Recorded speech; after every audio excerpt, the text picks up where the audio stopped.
cambia.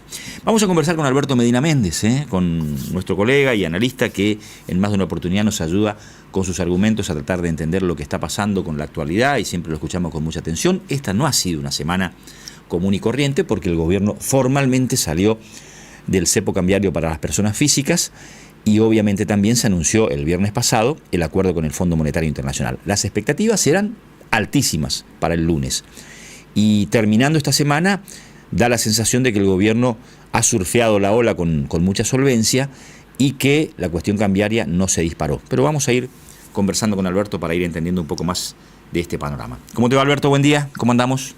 ¿Qué tal? ¿Cómo estás, Martín? Gracias por la invitación, como siempre. El gusto de escucharte. Bueno, semana que termina muy bien para el gobierno.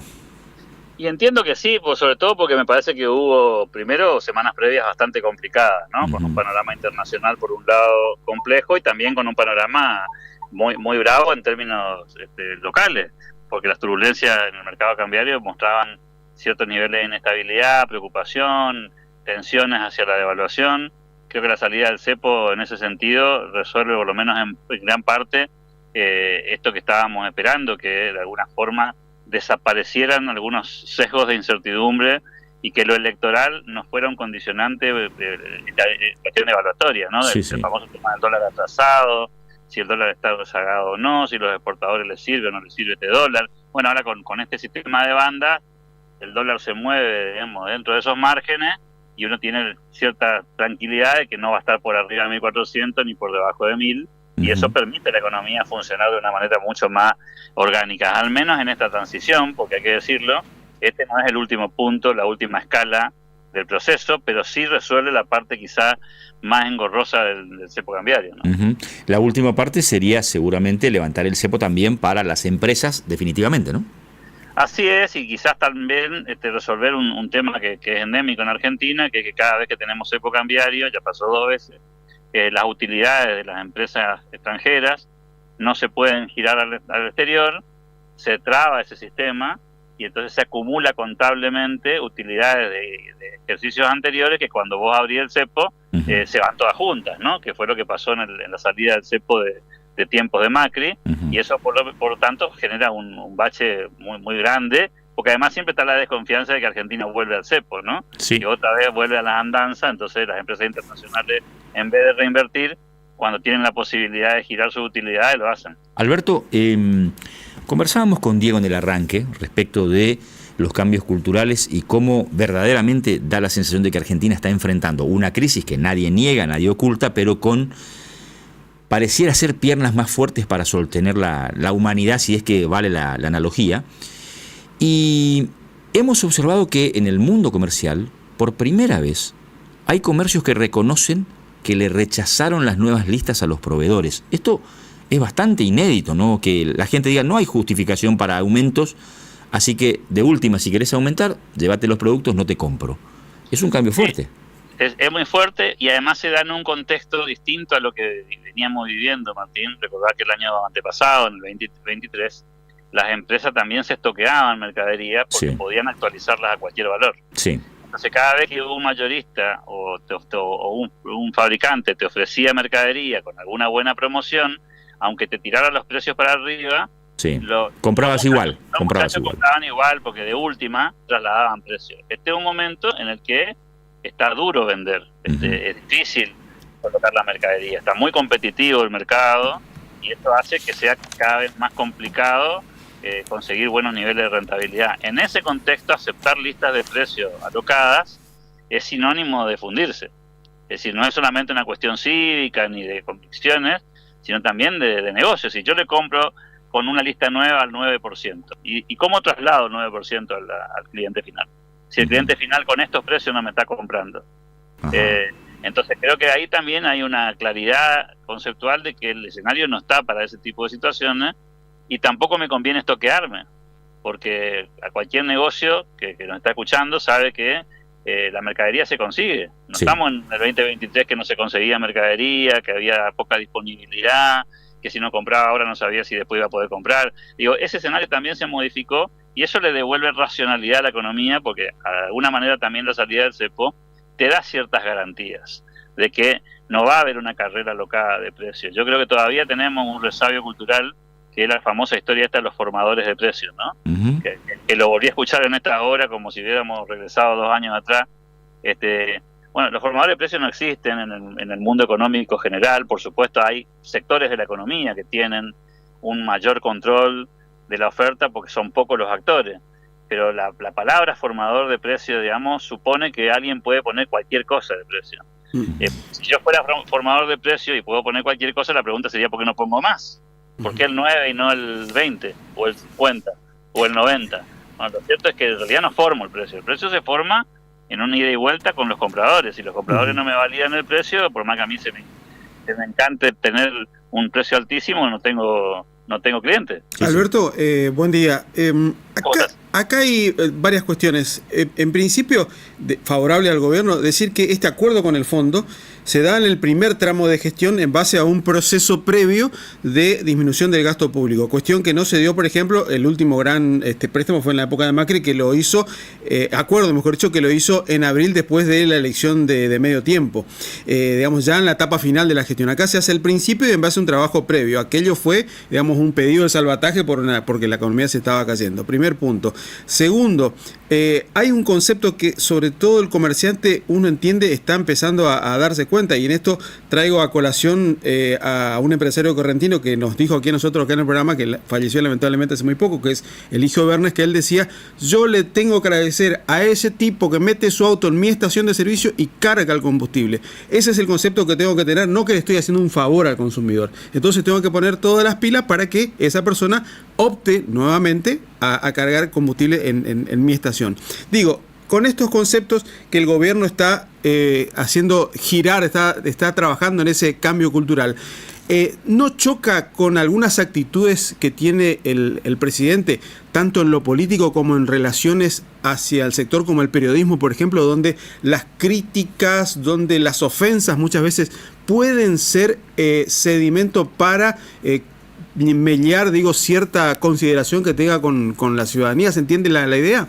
Sí, se entiende la idea. Yo creo que el presidente tiene un estilo personal que de alguna manera la gente lo convalidó primero en las urnas y después lo convalida en el día a día, porque así como hay gente a la que le molesta ese tipo de actitudes, si se quiere más confrontativa, más de que cada vez que lo critican él también devuelve favores y disputa como si fuese de alguna forma una especie de panelista en un mismo espacio televisivo o radial. Creo que también muestra un personaje genuino que la gente también identifica, digamos, y que me parece que los detractores y los admiradores reconocen públicamente de que se trata de algo natural, espontáneo, no es parte de una estrategia planificada, ni mucho menos.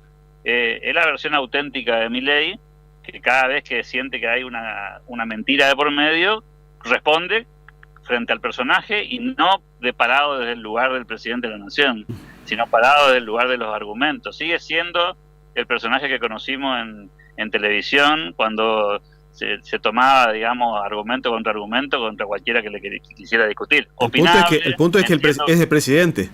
Claro, bueno, entiendo esa cuestión institucional, pero me parece que tampoco él se para en un lugar de censura, no te dejo hablar, te saco la pauta porque no está la pauta. Digo, también tenemos que mirar cómo eran las prácticas anteriores. En las prácticas anteriores no te contestaba el presidente, pero en un discurso público te mandaba la FIP. Sí, pero digamos que en este caso, por ejemplo, las críticas... Acá te contesta, pero las críticas vienen incluso con aquellos que lo apoyaron en su llegada a la Casa Rosada. Sí, por supuesto, porque en realidad él siempre discute argumentos. O sea, básicamente lo que hace es, yo no estoy de acuerdo con esto. A ver, venimos, hay un argumento que está dando vuelta en estas horas, ¿no? Venimos hace 4 o 5 meses discutiendo que el dólar está atrasado. Sí.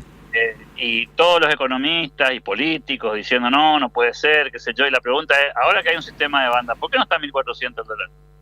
Si está atrasado. Sí, no, si ahora el gobierno no está ni comprando ni vendiendo. Entonces la pregunta es, ¿por qué está a 1.160? Si no estaba atrasado. No, está claro, Alberto, que en la cuestión económica tenemos para elegir en el menú de opiniones. Hay de todo, ¿no? Hay de todo. Bueno, el gobierno ha elegido claramente mantener su política y no escuchar a aquellos que hablaban del dólar atrasado, porque entendía que lo prioritario era la lucha contra la inflación. Es la lucha que se ha planteado el presidente como la central, desde la fortaleza de la cuestión numérica que habla del equilibrio fiscal fundamentalmente. Es lo que yo por lo menos interpreto de todo esto. Así es. Y también un dato ahí, Martín, importante, que muchas veces esas opiniones, que siempre son válidas cuando las planteas desde un lugar intelectualmente honesto, muchas veces están teñidas por intereses. Argentina es un país que lamentablemente tiene un lobby encubierto. Siempre. No un lobby declarado como el que tienen los americanos, ¿no? Que está legalizado, que vos tenés que declarar cuánto le pagás al lobista, y el lobista sabemos para quién trabaja. Acá hubo mucha gente trabajando para la devaluación. Y la gente que trabajaba para la devaluación era porque le había dicho a sus clientes que el dólar iba a subir. Y de pronto el dólar no sube.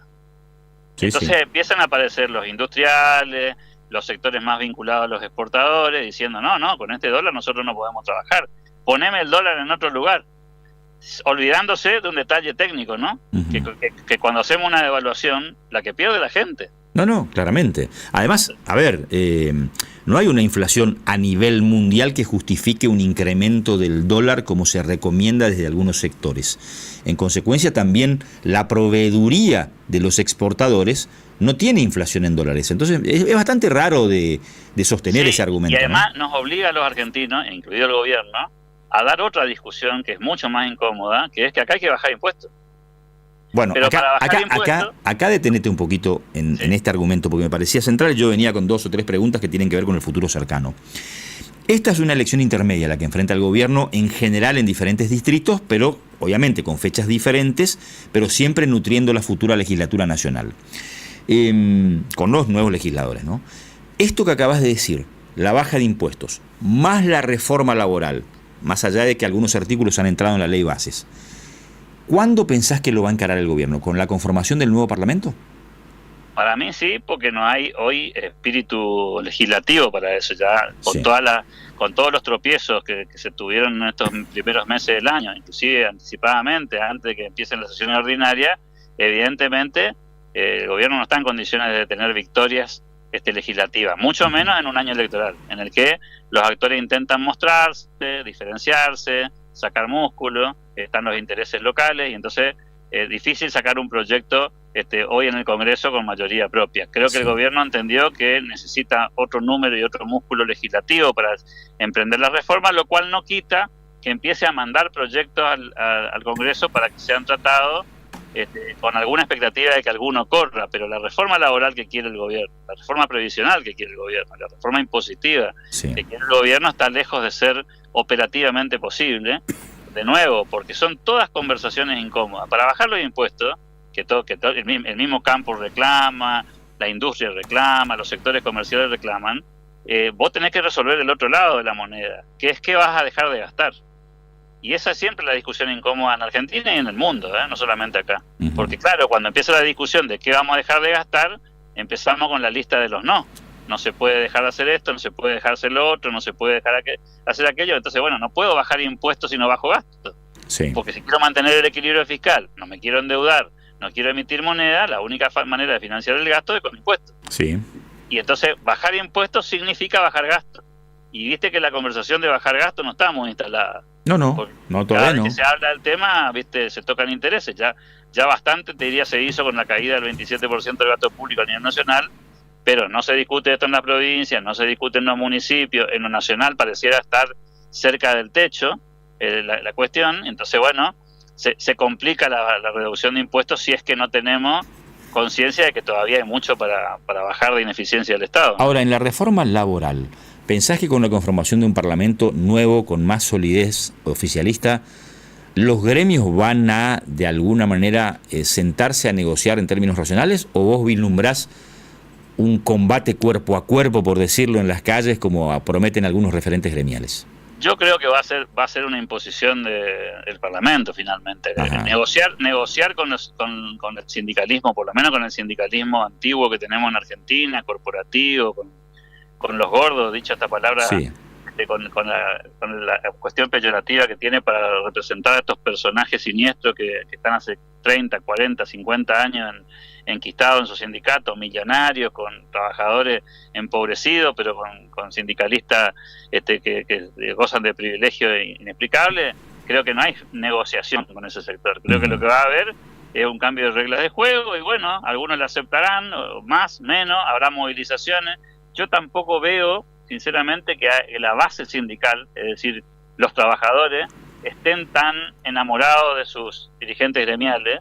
Creo que pasó también esa temporada y no va a ser tan fácil que movilicen gente en las calles como lo hacían antes para imponer. Fíjate que este último paro fue quizá un primer síntoma de eso. Sí. ¿No? Ya no es tan fácil movilizar como antes y no te olvides que los trabajadores jóvenes sociológicamente están más cerca del presidente que de sus representantes sindicales, y donde vos le saques el ancla del descuento de la obra social y del sindicato, sí, a esa obligación que tienen los empleadores de funcionar como agentes de retención, los quiero ver a los muchachos recaudando la cuota sindical, ¿no? Casa por casa. Aparte hay otra realidad también en el marco del panorama de los trabajadores.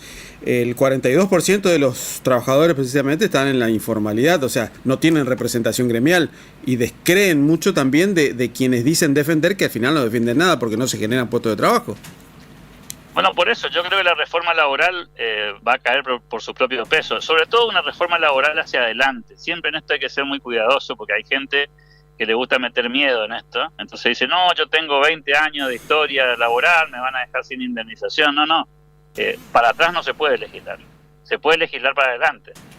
Y legislar para adelante significa que los nuevos empleos registrados tengan una modalidad y una regla diferente a la actual.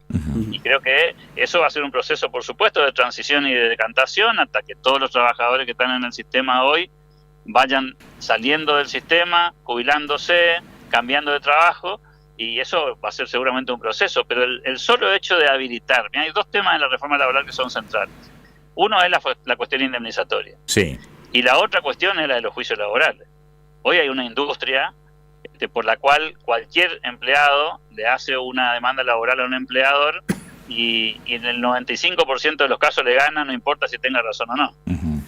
Y eso, lo que hace, el efecto que tiene eso, no es proteger los derechos del trabajador. Lo que hace es generar menos empleo registrado. Sí, por supuesto. Cuando uno tiene que evaluar, poner en blanco a un trabajador, vislumbra que en caso de conflicto, hasta en algunos casos, en una pequeña empresa, puede comprometer la suerte de la empresa. Exacto, es decir, qué sé yo, vos tenés una heladería con 3 empleados y tenés un conflicto de esa naturaleza con un empleado que tiene 10 años y le tenés que entregar la llave del negocio. Uh-huh. Dos preguntas, Alberto. ¿Por qué crees que el gobierno no homologa las paritarias que son por arriba, que se dan por arriba del 1%? Y el otro punto, el por qué también el regreso de las retenciones al agro que anunció Milei. A ver, ahí son dos temas muy interesantes. Con respecto a las paritarias, habría que empezar diciendo que el gobierno no cree en las paritarias. Ahí tenemos un problema de fondo, conceptual. Sí. El gobierno no cree en estas paritarias que tiene Argentina, en el que los acuerdos son sectoriales. Uh-huh. Porque ya es una discusión compleja quiénes son los que se sientan en la mesa de la negociación. Porque se sientan los institucionalizados.